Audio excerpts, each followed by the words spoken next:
दा बेनो जों बुजायलांगोन मानो होनोबा दिनैसिमबो ट्राइबेलफ्रा बिजेपिखौ बिराद गाज्रि मोनो ट्राइबेल स्पेसियेलि बर'फ्रा जाख्ल'जोबनो नागिरबाय जाख्ल'बायनोथारो नङा होमबा दा बाथ्राथ' बिदि नङा दिनै मोजाङै गोथौयै सिन्था खालामोबा नोंथांमोना साननानै नाय गोदो आफ्टार इन्डिपेन्डेन्स 75 years दिल्लीयावबो नोङो सरकार दंमोन आसामाव सरकार दंमोन आसामावबो जोंनाव एमपिफोर गोबां दंमोन बे एमपि बिथांमोना ट्राइबेलफ्रा रावबो मन्थ्रि मोनामोन बरंसो ट्राइबेलल' नङा असमियाफोरखौबो दिल्लीयाव माबा मन्थ्रिखौनो होआमोन दिनैहाय खिन्थु जोंनि बे मानब गेदेर मदि फैनायनि लोगो लोगोनो बिथाङा ट्राइबेलफोरखौ दिनैहाय नर्थ इस्टनिफ्राय 3 मानसि केबिनेट मन्थ्रि होनाया गोरलै बाथ्रा नङा सिमाङावबो सानथाव बाथ्रा बे गोबां असमियाफोर दं बिथांमोना मोनाखै थेवबाबो बिथाङा ट्राइबेलफोरखौ दं सर्बानन्द सन'वाल दाङ'रिया बिथाङाबो ट्राइबेल किरण रिजिजु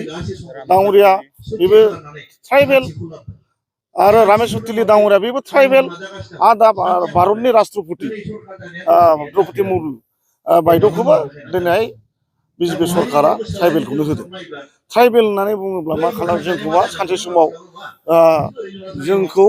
ओरैबायदि नासयोमोन गारि मथराव जोंजों गाखोफायामोन बामोनफ्रा जों न'आव थांना ओंखाम जायोबा सिथ्लाखौ सिबोमोन नङा होमबा बेबादि जाथिखौ दिनै बिजेपि सरकारा थिखांदों दा ओंखायनो आं रायजो राजाफोरखौ खावलायो बयबो लैहोर लैहोर बिजेपिआव हाबफैनाया दरखार दं आरो बेल' नङा मोनफ्रोमबो सुक्ति 3 times बर'फ्रा सुक्ति खालामबाय बे सुक्ति खालामनायनि मेन माबायानो जाहैबाय बिजेपि बाव खुनु सोरबा कंग्रेसआ खुनु बेलेग पार्टिया दिनैहाय नोङो बिएससिखौनो होन